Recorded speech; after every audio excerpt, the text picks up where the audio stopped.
Vous regardez Public Sénat, il est 19h, voici les titres. Comment empêcher Mouammar Kadhafi de bombarder son peuple? L'Union européenne réfléchit toujours à une zone d'exclusion aérienne et pendant ce temps, le régime libyen pilonne les insurgés près de Ras Lanouf.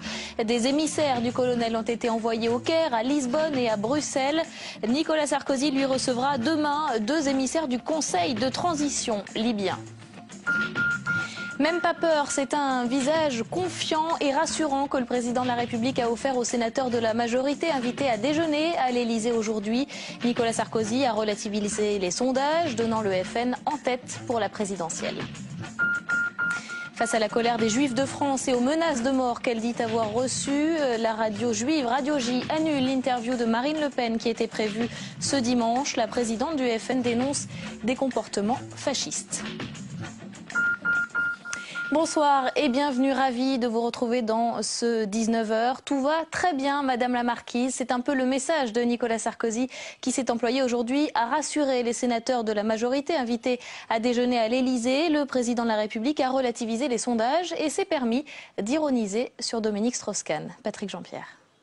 Un peu plus d'une heure de déjeuner avec Nicolas Sarkozy et voici des sénateurs de la majorité rassurés. Rassurés tout d'abord sur les craintes suscitées par les derniers sondages favorables au Front National. C'est certainement pas à 14 mois qu'on va anticiper un résultat à venir. Donc je pense que là-dessus il est serein, il a une ligne de conduite, il s'y tient. Nicolas Sarkozy aurait même ironisé, insistant sur la chute de Dominique Strauss-Kahn dans les sondages alors qu'il devait, il y a 10 jours, tout balayer et tout gagner. D'autres sujets brûlants du moment ont été évoqués, notamment la crise dans le monde arabe et le rôle éventuel de l'OTAN en Libye. Le président a répondu en 7 points de façon très argumentée, en indiquant que la France allait suggérer à l'Europe de prendre une position commune et que sans doute l'OTAN était l'enceinte la moins appropriée pour prendre des initiatives. Soulignant un bon bilan de la majorité, Nicolas Sarkozy a aussi tenté de rassurer les sénateurs UMP sur ses objectifs jusqu'à la fin de son mandat, affichant une sérénité sur d'autres questions controversées comme le débat sur la laïcité, l'islam, la fiscalité et la déchéance de nationalité. Et François Fillon lui aussi dédramatise la portée des sondages. Le calendrier ne doit pas être dicté par l'extrême droite, a dit le Premier ministre. C'était à l'Assemblée nationale. Je sais bien que depuis quelques jours, c'est l'extrême droite qui fixe le calendrier médiatique et politique. Eh bien, cela doit cesser. Mais pour que cela cesse, chacun doit prendre ses responsabilités. Nous avons la responsabilité collective d'élever le débat républicain et d'engager la prochaine campagne présidentielle projet contre projet et pas invective contre invective. Nous avons la responsabilité collective de refuser la démagogie, qu'elle vienne de l'extrême droite ou qu'elle vienne de l'extrême gauche. Mais nous avons surtout la responsabilité, mesdames et messieurs les députés, d'offrir à nos concitoyens une autre image de la France. Parce qu'à force de présenter notre pays sous ses traits les plus sombres, eh bien nous condamnons les forces d'espérance qui sont nombreuses dans notre pays.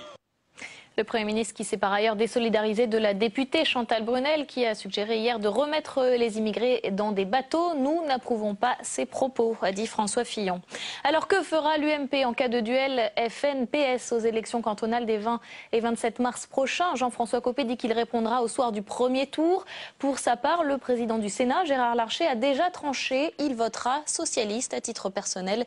Hier déjà, Nathalie Kosciusko-Morizet avait affirmé qu'elle appellerait clairement à voter pour le PS. Même chose pour François Sauvadet du Nouveau Centre, une position que regrette Nicolas Dupont-Aignan. Pour le député de l'Essonne, ces déclarations vont tout simplement inciter encore plus de gens à voter Front National au premier tour. Et les sondages qui donnent le FN en tête au premier tour de l'élection présidentielle n'inquiètent pas seulement la majorité. Le Parti socialiste s'interroge aussi sur la meilleure stratégie adoptée et sur le bien fondé de l'organisation des primaires. Alexandra Colino. Il manque un candidat au PS pour se mesurer dans les sondages face à Nicolas Sarkozy et à Marine Le Pen. Alors les instituts multiplient les enquêtes, testant tour à tour Martine Aubry, François Hollande et Dominique Strauss-Kahn. En face, le FN monte et fait craindre un deuxième 21 avril. Le débat sur la pertinence des primaires au sein du Parti socialiste est donc relancé. Il y a un problème qui est à la fois un problème de message et un problème d'émetteur. Se pose aussi un problème de date. Le calendrier des appareils et l'impatience du peuple ne vont pas de pair, note Ségolène Royal sur sa page Facebook. Trop tôt pour le clan DSK, trop tard pour le clan Hollande. Nous avons été un certain nombre à dire que le calendrier était un calendrier qui était bien trop tardif et qu'il laissait beaucoup de zones d'ombre, qu'il laissait des zones d'incertitude pour les Français. Sans intérêt pour d'autres. C'est qu'il faut avancer, qu'il faut reculer. On aura un candidat à l'automne, c'est-à-dire 6 mois avant l'élection présidentielle. Je ne vois pas où est le problème, moi. Les primaires débuteront le 28 juin. D'ici là, un seul mot d'ordre revient dans toutes les bouches socialistes. Il faudra rester unis et rassemblés. Et sur publicsénat.fr, Pierre Moscovici déclare que si la menace FN se confirme dans les mois à venir, il faudra analyser la pertinence des primaires. Pour le député du Doubs, Dominique Strauss-Kahn est celui qui peut éviter un nouveau 21 avril. Ce n'est pas l'avis du groupe des 60 députés socialistes qui, eux, appellent à une candidature Martine Aubry. En 2012, baptisée Solferino 2012, ils estiment que la première secrétaire du PS serait la meilleure candidate. 7 milliards d'euros, c'est le montant de l'économie qu'aura permis de réaliser entre 2009 et 2011 la révision générale des politiques publiques, si l'on en croit François Baroin. Le porte-parole du gouvernement faisait ce matin le bilan de ce plan gouvernemental mis en place pour réduire les déficits publics. Mesure phare, le non-remplacement d'un fonctionnaire sur 2. Margot Aubriot. Une cinquantaine de nouvelles mesures pour un État moins dépensier. L'objectif, réaliser 10 milliards d'euros d'économies sur les 3 prochaines années. Premier mot d'ordre, l'amélioration de la gestion, avec de nouvelles procédures de contrôle et d'audit, des missions de l'État, des organismes publics et des ministères. En ligne de mire par exemple, les comptes de l'Opéra de Paris ou les investissements publics immobiliers. Deuxième axe, la réduction des dépenses. Avec le non-remplacement d'un fonctionnaire sur 2 partant à la retraite, 2012 sera marqué par un retour des effectifs de la fonction publique à leur niveau du début des années 90, soit une baisse de 150 000 postes sur la durée du quinquennat. Troisième effort, l'amélioration des services publics rendus. Renouvellement des passeports, inscription sur les listes électorales ou autres démarches administratives, l'État veut simplifier et rationaliser les procédures. L'objectif, réduire les délais de traitement et développer les services en ligne. Les mécontents pourront désormais exprimer leur opinion, car c'est une nouveauté, l'État décide de mesurer la satisfaction des usagers. Le Conseil constitutionnel avait donné au gouvernement jusqu'au 1er juillet 2011 pour revoir le régime des gardes à vue, dont le nombre a atteint 800 000 en 2009. C'est en bonne voie. Les sénateurs ont adopté le texte en première lecture hier soir. Ils n'ont pas apporté beaucoup de modifications à la version votée par l'Assemblée nationale. Delphine Girard. Comme à l'Assemblée, les débats ont été rapides au Sénat. Il fallait aller vite pour se mettre en conformité avec l'Europe et tenir compte d'une jurisprudence du Conseil constitutionnel. Sans grande modification, les sénateurs ont donc adopté hier soir le projet de loi de réforme de la garde à vue. Il consacre la présence de l'avocat tout au long de cet acte d'enquête dont le nombre a explosé ces dernières années en France. L'opposition et le groupe RDSE se sont abstenus. Mais on retire de toutes ces hésitations le sentiment que vous réformez à minima, que vous réformez même en reculant. Et si vous me permettez cette image, vous nous donnez un peu l'impression d'un danseur de tango qui fait 2 pas en avant, 1 pas en arrière, parfois c'est l'inverse.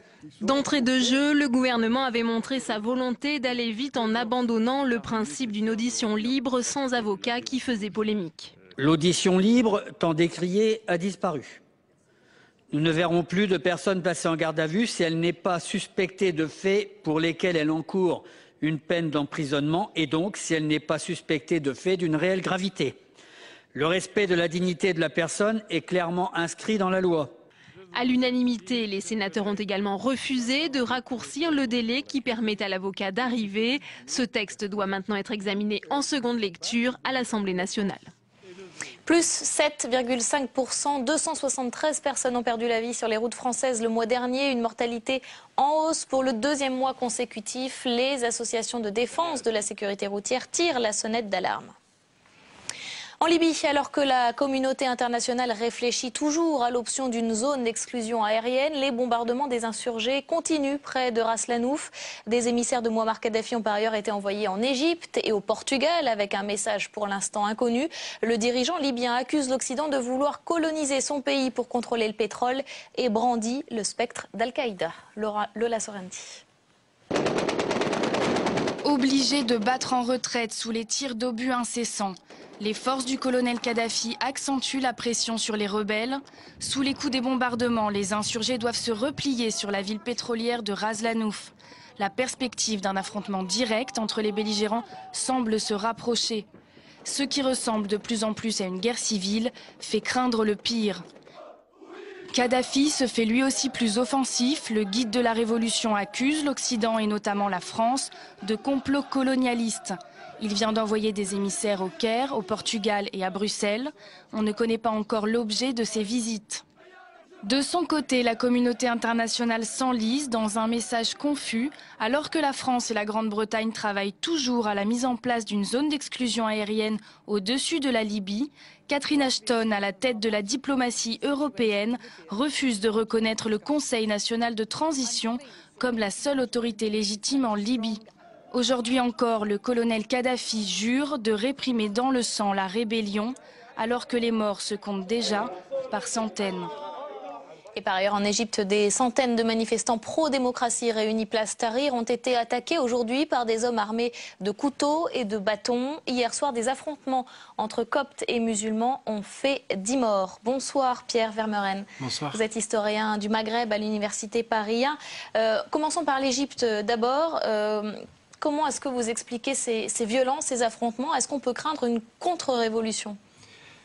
Vous savez, rien n'est jamais exclu dans un processus qui n'est absolument pas stabilisé. Pour l'instant, on a eu un certain nombre d'anciens responsables qui ont été écartés des pouvoirs de police, des responsabilités ministérielles. On annonce et on est en train d'organiser une campagne électorale, des campagnes électorales même pour les mois à venir. Mais dans l'intervalle, la situation est évidemment très dangereuse. Et elle n'est pas stabilisée du point de vue économique parce qu'il y a un manque à gagner absolument considérable depuis plusieurs mois avec les événements en cours, notamment du fait du tourisme, de l'augmentation du prix du pétrole, etc. On parle déjà de 17 milliards qui manquent à l'économie dans un pays qui, dont le moins qu'on puisse dire est que le niveau de vie est très faible et très fragile. Il y a le retour des Libyens, probablement des centaines de milliers de travailleurs égyptiens en train de rentrer de Libye. Donc dans ce contexte survolté, et les interconfessionnels qui menacent de prendre plus d'ampleur. De surcroît.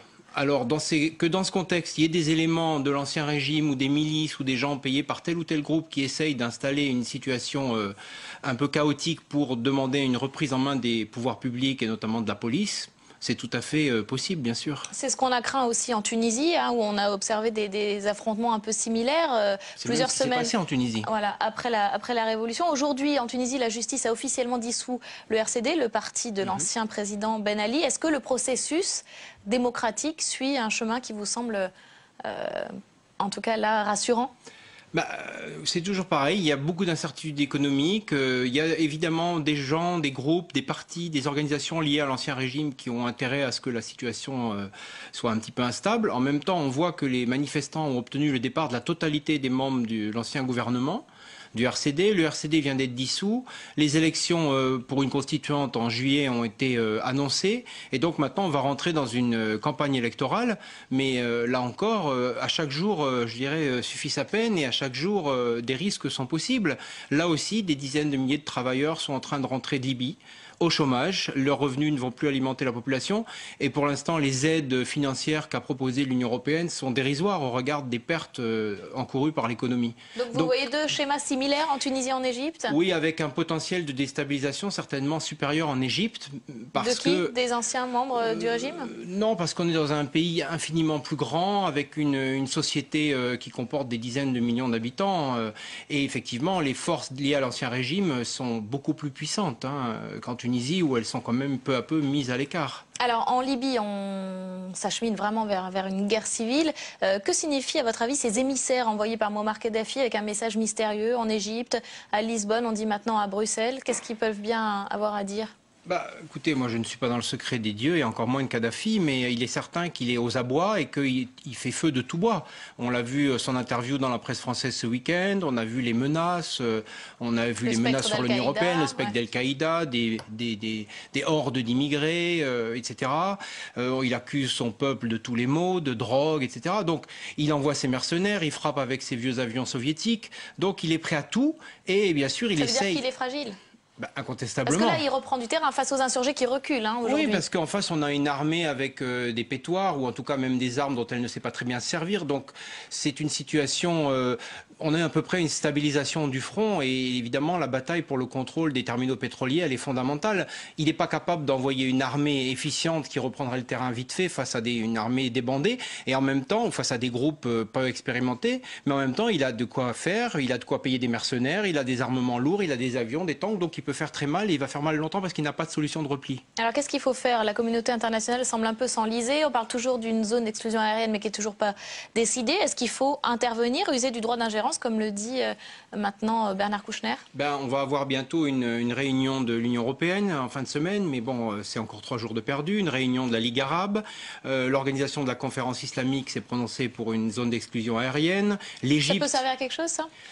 Écoutez, ça servirait en tout cas à ce qu'ils n'usent plus de ces armes. Après ça, que les combattants sur place libyens libèrent leur territoire d'une certaine manière, c'est très bien, mais là, le combat est extrêmement déséquilibré, et chaque jour gagné, chaque jour perdu plutôt, est un jour gagné pour Kadhafi. Même si ces solutions...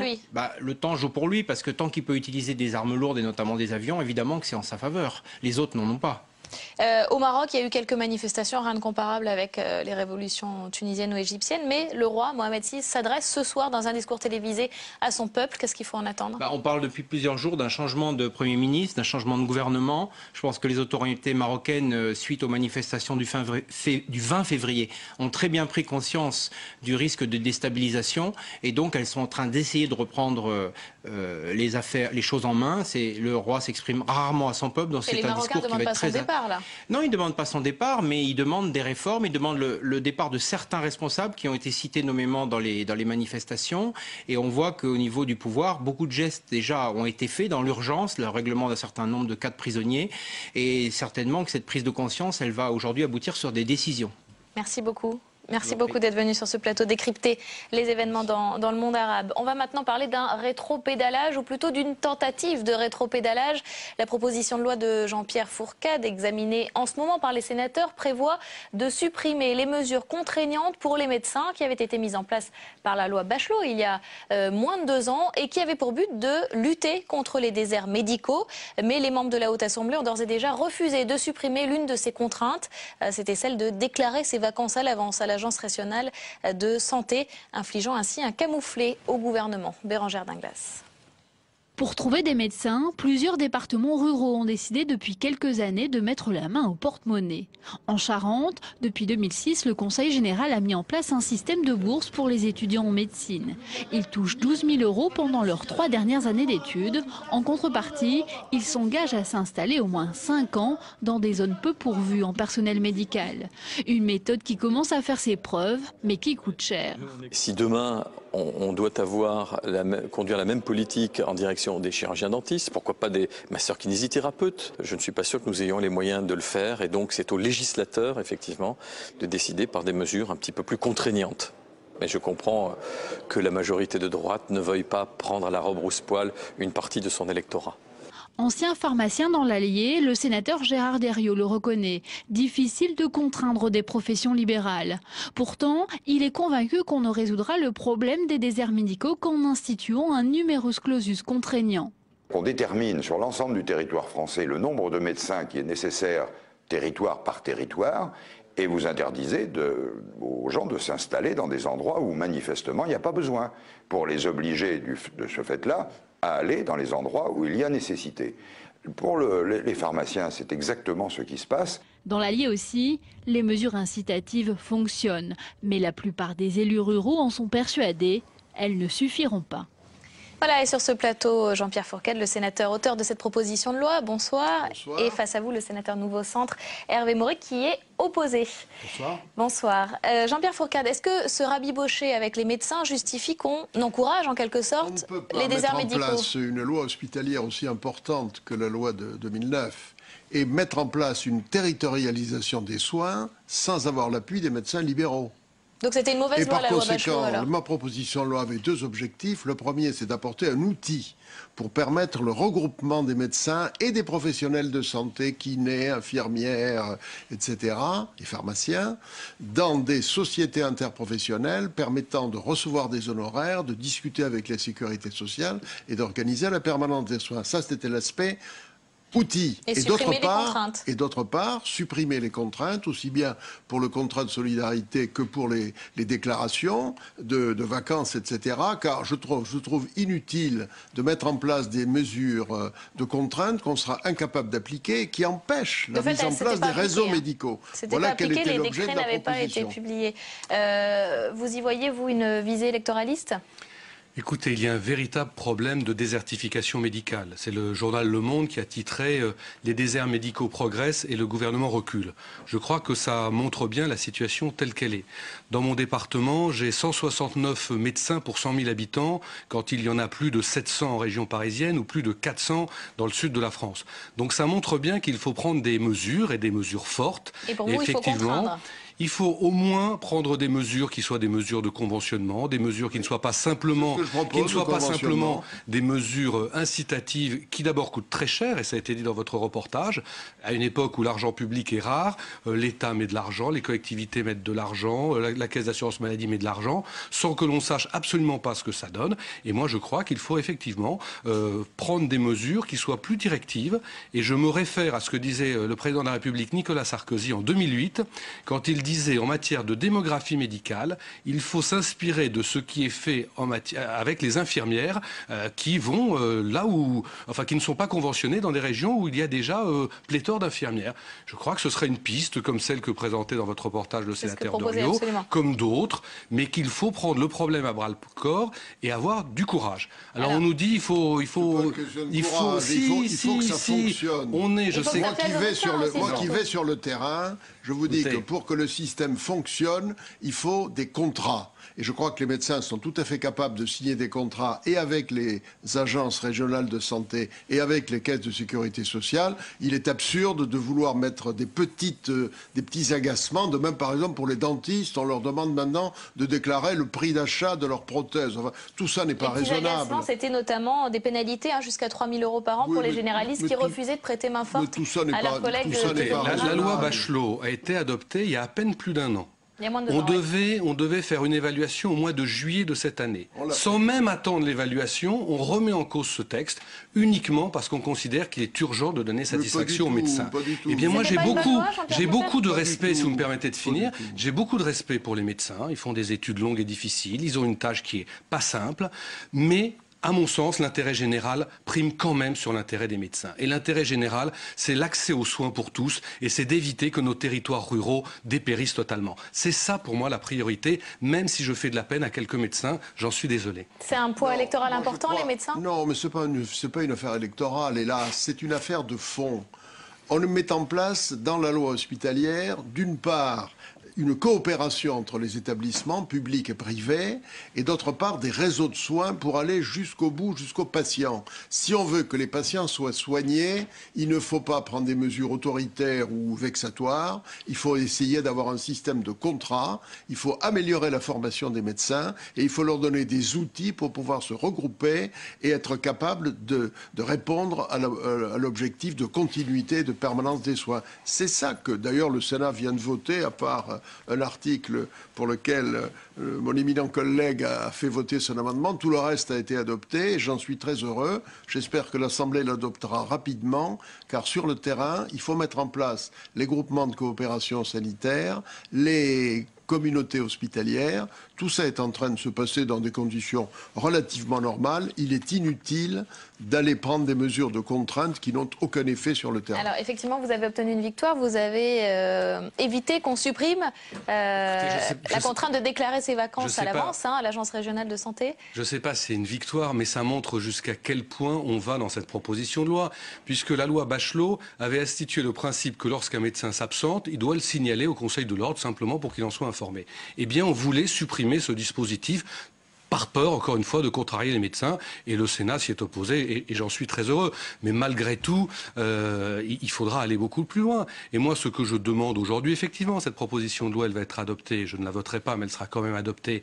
Ce que je demande, c'est qu'on en fasse dans quelques années une évaluation, à la fois pour voir ce que toutes ces dispositions coûtent, parce que ça coûte très cher, voir si on a réglé le problème. Et aujourd'hui, je fais le pari qu'on ne le réglera pas, et je prends rendez-vous avec vous dans 5 ou 10 ans, où vous verrez que l'on sera obligé de revenir sur des mesures plus fortes, parce que comme l'a très bien dit le ministre chargé de l'aménagement du territoire, le principal problème aujourd'hui dans les milieux ruraux, c'est la question médicale. Il y a des inégalités inacceptables et qui sont contraires au principe de la République. Vous dites qu'on supprime, qu'on revient sur la loi Bachelot avant même qu'elle ait été évaluée. Elle n'avait même pas été appliquée, en tout cas pour ces mesures contraignantes, puisque les décrets n'ont jamais été publiés. Donc il aurait été difficile d'en évaluer l'efficacité. Madame Bachelot, effectivement, après avoir fait voter sa loi, avait dit qu'elle mettait entre parenthèses certains dispositifs, ce qui était quand même assez choquant pour un texte qui venait d'être voté par le Parlement, parce qu'effectivement, là encore, aujourd'hui, la préoccupation du gouvernement, en tout cas, c'est de ne pas contrarier les médecins.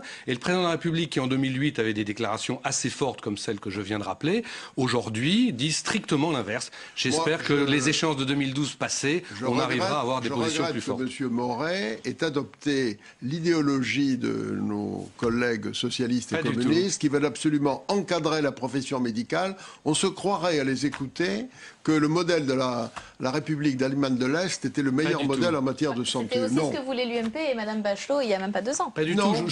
Ça venait de déclarations parlementaires. Je voudrais quand même réagir sur... dispositifs. Non, je ne crois pas, n'est-ce pas? On a une médecine hospitalière qu'il faut essayer d'améliorer en essayant de mieux outiller l'ensemble de nos établissements. Il faut faire une coopération entre les grands établissements et les petits. Il faut rapprocher l'université de l'hôpital de manière à développer la recherche. Et la contrainte ne sert à rien. On a posé la question, nous, à nos téléspectateurs internautes.